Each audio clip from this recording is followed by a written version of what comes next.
तो एपिसोड की स्टार्टिंग में हमें एक बच्चे को दिखाते हैं जो कुछ डॉल्स को देख रहा होता है। वहीं उसके पीछे खड़े उसके दादाजी उससे बोलते हैं, तुम्हें कैसे लगी, ये काफ़ी सुंदर है ना। और उनका पोता बोलता है, हाँ ये काफ़ी सुंदर है, मुझे काफ़ी अच्छी लगी। अब वो उन्हीं डॉल्स के फेस को एक पेपर के ऊपर बना रहा होता है और वो अपने बनाए फेस को अपने दादाजी की डॉल के फेस से मैच करते हुए काफ़ी खुश होता है। जिसके बाद हमें उसी की एज की एक लड़की को दिखाया जाता है जिस पर चिल्लाते बोल रही होती है, तुम ये सब क्या करते रहते हो, लड़के डॉल से नहीं खेलते, डॉल से तो लड़कियाँ खेलती है, तो तुम ये सब क्यों करते हो, तुम मेरे दोस्त नहीं हो, मैं तुमसे नफरत करती हूँ। और वो ये सब बोलकर वहाँ से चले जाती है। अब हमें उसी लड़के को दिखाया जाता है जो अपने बिस्तर पर से सोकर उठता है और वो अपनी हिना डॉल को गुड मॉर्निंग बोलते हुए अजीब तरीके से मुस्कुराने लगता है। अब वो अपने रूम से नीचे जाते हुए अपने ग्रैंडफादर को गुड मॉर्निंग विश करता है और उसके ग्रैंडफादर बोलते हैं, ओह वाकाना तुम उठ गए, गुड मॉर्निंग।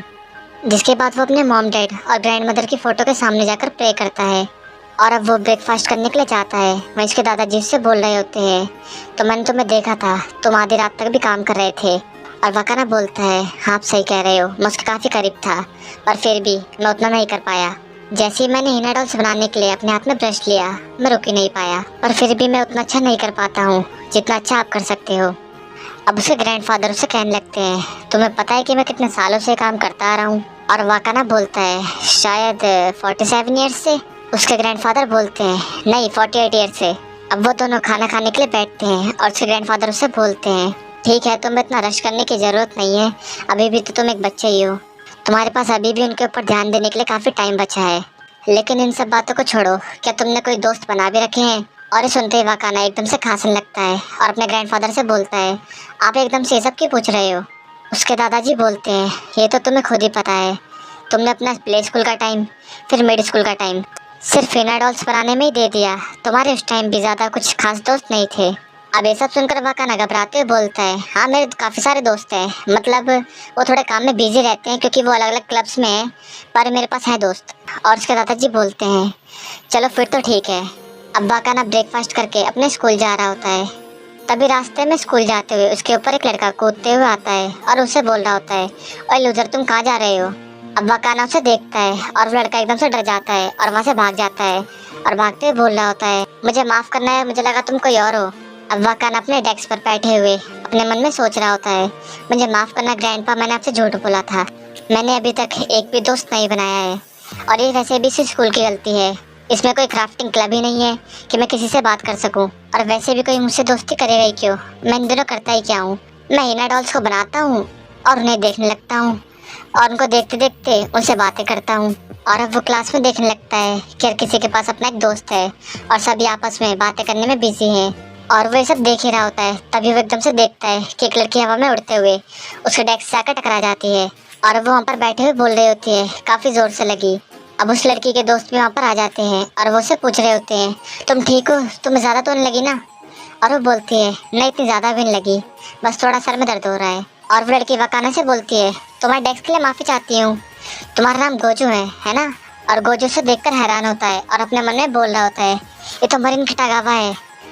अब वो घबराते बोलता है, हाँ हाँ मैं एकदम ठीक हूँ। अब मरीन गोजू के हाथ के ऊपर चोट देखकर उसकी चोट के ऊपर हाथ रखते बोल रही होती है, ये तो काफ़ी गहरा लगता है, तुम्हें इतनी गहरी चोट कहाँ से लग गई, मुझे माफ़ करना, शायद मेरे छूने से तुम्हें और दर्द हो रहा होगा।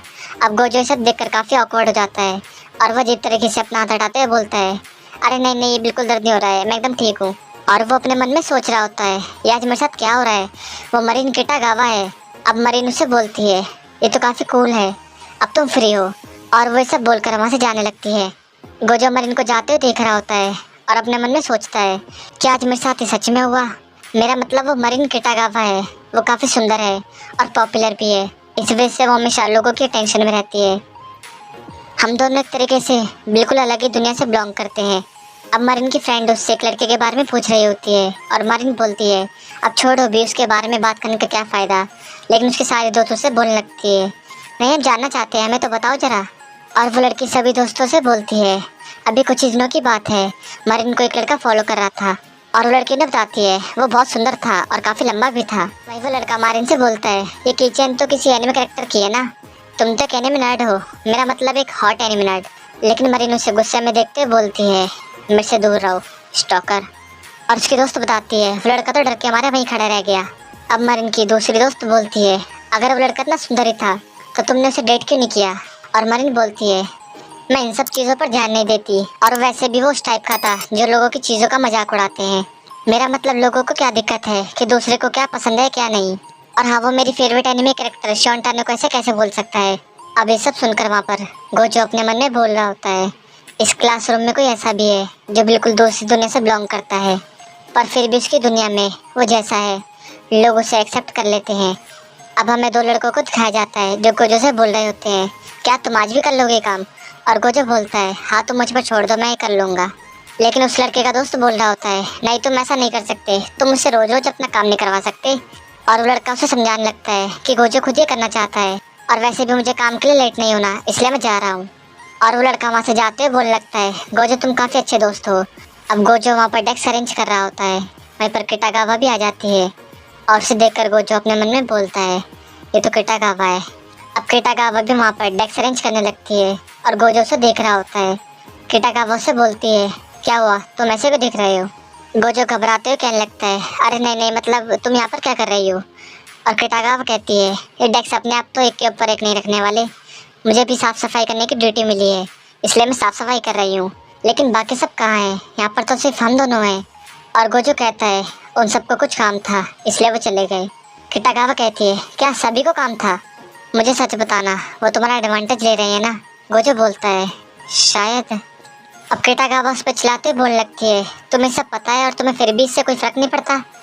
गोजो बोलता है हाँ शायद, वो दोनों बोल रहे थे कि वो मेरे दोस्त हैं इसलिए मुझे लगा कि मुझे उनकी मदद करनी चाहिए। अब किटागावा सीरियस होते हुए उससे बोलती है अरे यार वो तुम्हें झूठ बोल रहे थे, वो तुम्हारे दोस्त नहीं है। ये सुनकर गोजो काफ़ी चौंक जाता है।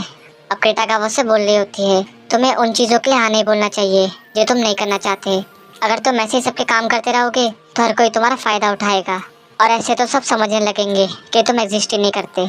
अब इस सुनकर गोजो वहाँ पर उदास हो जाता है, जिसके बाद हमें गोजो के घर का सीन दिखाया जाता है जहाँ पर वो हिना डॉल्स पर काम कर रहा होता है। तब एकदम से चिल्लाता है, वहीं उसके दादाजी आ जाते हैं और वो उसे बोलते हैं क्या हुआ, क्या तुमने दोबारा से अपने आप को हर्ट किया। गोजो बोलता है हाँ मैंने दोबारा से अपनी उंगली काट ली। और उसके दादाजी उसे बोलते हैं अपनी उंगली को दबाए रखो और खून को रोको, मैं एक बैंडेज लेकर आता हूँ। वहीं गोजो अपने मन में सोच रहा होता है उस दिन के बाद से उसे देखे हुए मुझे काफ़ी दिन हो गए, और वो अपने मन में किटागावा की बातों को याद करने लगता है। अब वो दोबारा अपने डॉल्स के लिए काम करने लगता है। तब इसकी मशीन रुक जाती है, वहीं उसके ग्रैंडफादर भी आ जाते हैं और वो उससे बोलते हैं देखो मैं तुम्हारे लिए बैंडेज ले आया। और गोजो उन्हें बताता है दादाजी ये मशीन काम नहीं कर रही। उसके दादाजी बोलते हैं ये तो होना ही था, ये काफ़ी साल पुरानी है, अब तो ये मुझे एक एंटीक पीस की तरह दिखती है। जिसके बाद हमें दिखाया जाता है कि वो स्कूल खत्म होने के बाद स्कूल की सिलाई मशीन से अपना काम कर रहा होता है और उसे देखकर बोलता है ये तो काफ़ी बढ़िया है, मैं स्कूल के बाद यहाँ पर काम कर सकता हूँ, वैसे भी यहाँ पर कोई नहीं आता और मैं तुम्हें भी अपने साथ ला सकता हूँ, तुम कितनी सुंदर दिखती हो। और वो वहाँ ये सब बोलते हुए हंस रहा होता है। तब यहाँ पर किटागावा आ जाती है और वो उसे ऐसा देखकर वहाँ पर शॉक्ड हो जाती है। किटागावा को देखकर गोजो एकदम से चौंक जाता है और उसके हाथ से उसकी डॉल गिरने लगती है। लेकिन गोजो जल्दी से अपने डॉल को पकड़ लेता है और उसे बोलता है मुझे माफ़ कर देना, तुम्हें लगी तो नहीं। लेकिन वहाँ पर वो किटागावा को भी देख रहा होता है जो वहाँ पर सदमे में खड़ी होती है, और वो दोनों एक दूसरे को बस देखे जा रहे होते हैं। वहीं गोजो अपने मन में सोच रहा होता है सब कुछ खत्म हो गया, पता नहीं वो मेरे बारे में क्या सोच रही होगी। लेकिन किटागावा काफ़ी खुश होते हुए उसे बोलती है ये तो काफ़ी औसम है, तुम्हें सिलाई मशीन यूज़ करना आता है, मैंने अभी तुम्हें वो सिलाई मशीन यूज़ करते हुए देखा। और गोजो से बोलता है हाँ ये ऑब्वियस है क्योंकि मेरे ग्रैंडफादर हिना डॉल्स बनाते हैं इसलिए हमें उनके लिए कपड़े सिलने पड़ते हैं, मैंने भी अपने ग्रैंडफादर से काम सीख रखा है और मुझे भी ये काफ़ी अच्छा लगता है। वहीं से सब सुनकर किटागावा काफ़ी एक्साइटेड होती है और वो से बोलती है क्या तुम्हारे हाथ में वो हिना डॉल है, प्लीज़ मुझे वो देखने दो ना। गोजो उसे अपनी हिना डॉल दिखाता है। किटागावा उस डॉल को देखकर बोल रही होती है ये कितनी सुंदर है, उसकी आंखें कितनी चमक रही है। अब किटागावा उससे पूछती है क्या ये तुमने बनाई है। और गोजो बोलता है नहीं ये वाली मेरे ग्रैंडफादर ने बनाई है, मैं भी इतना पास नहीं आया कि मैं इतना अच्छा बना सकूं। अब किटागावा कहती है इसका मतलब तुम उन्हें बना सकते हो। लेकिन तभी किटागावा अपने कपड़े उतारने लगती है और गोजो उसे ऐसा देख रहा होता है और किटागावा वहाँ पर अपने कपड़े उतार रही होती है। तभी वो गोजो से बोलती है क्या तुम वैसे पीछे मुड़ कर देख सकते हो। गोजो एकदम से बोलता है अरे हाँ तुम ठीक कह रही हो, और वो पीछे की तरफ मुँह करके बैठ जाता है। और गोजो वहाँ पर घबराते हुए अपने मन में सोच रहा होता है नहीं नहीं यार ये नहीं हो सकता, मतलब वो यहाँ पर अपने कपड़े क्यों उतार रही है, ये मेरे साथ आज क्या हो रहा है। तभी किटागावा उससे बोलती है गोजो क्या तुम मेरी मदद कर सकते हो। और गोजो बोलता है तो मैं इसकी शुरुआत कैसे कर सकता हूँ, और किटागावा कहती है पहले तुम्हें मुझे देखना पड़ेगा पीछे मुड़कर। अब गोजो देखता है कि किटागावा ने वहाँ पर अपने कपड़ों के नीचे एक ड्रेस पहन रखी होती है। और किटागावा गोजो से शर्माते बोलने लगती है मुझे पता है कि मैं अभी इतना ज़्यादा पास नहीं हूँ, मुझे अभी भी काफ़ी कुछ करना है इसको और अच्छा बनाने के लिए, लेकिन वैसे तुम क्या मुझे बता सकते हो कि ये कैसी लग रही है। लेकिन गोजो ये सब सुनकर बोलता है वैसे तुमने ये पहन क्या रखा है।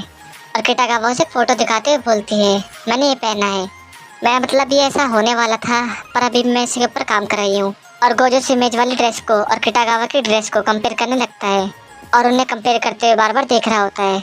अब गोजो वहाँ पर खड़ा होकर बोलता है क्या तुम मुझसे कोई मजाक कर रही हो, मेरा मतलब जो कि तुमने पहना है वो तो इस पिक्चर से मैच ही नहीं करता। अब ये सुनकर किटागावा वहाँ पर चौंक जाती है और उस बेचारे का दिल टूट जाता है। वहीं गोजो उससे बोल रहा होता है इस टाइप के कपड़े के लिए तो इनके ऊपर लाइनिंग होनी चाहिए, वो कहाँ पर है। और किटागावा बोल रही होती है क्या लाइनिंग, वो क्या होती है। और गोजो से बोलता है तुम्हें लाइनिंग का मतलब नहीं पता। अब वो किटागावा की ड्रेस के कपड़े को हाथ में पकड़कर बोलता है तुमने इसे पीछे की तरफ क्यों सिला है और इस तरफ की सिलाई के साथ तुमने क्या किया, ये तो बिल्कुल अजीब तरीके से सिल रखी है। और वो किटागावा की ड्रेस की सारी कमियां निकालने लगता है और उससे बोल रहा होता है मेरा मतलब ये तुमने इसमें किया ही क्या है। लेकिन तभी वो किटागावा के फेस को देखता है जिसकी आंखों से थोड़े आंसू निकल रहे होते हैं और उसे देखकर वहाँ पर चौंक जाता है। अब गोजो से माफ़ी मांगते हुए बोल रहा होता है मुझे माफ़ कर दो, मैंने तुमसे कुछ ज़्यादा ही बोल दिया, तुम ऐसा करो तुम मुझे जान से मार दो।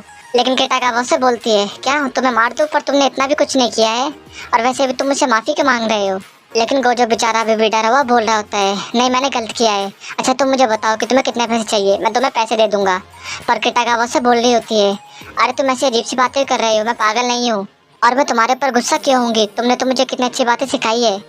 अब किटागावा विंडो के पास जाकर बोलती है ये मेरे गोल का पहला पड़ाव है, मुझे एनिमे मांगा और गेम्स के जितने भी कॉस्प्ले हैं उनको ट्राई करना है, ये मेरा एक गोल है क्योंकि कॉस्प्ले से तुम बता सकते हो कि तुम किसी भी कैरेक्टर के लिए कितना डिटरमाइंड हो और तुम कितना डीपली उन्हें जानते हो। और वो एकदम से पीछे मुड़ती है और अपनी बातों को बोल रही होती है, लेकिन इस समय उसकी फ्रॉक ऊपर जाती है और ये देखकर गोजो काफ़ी शर्मा जाता है।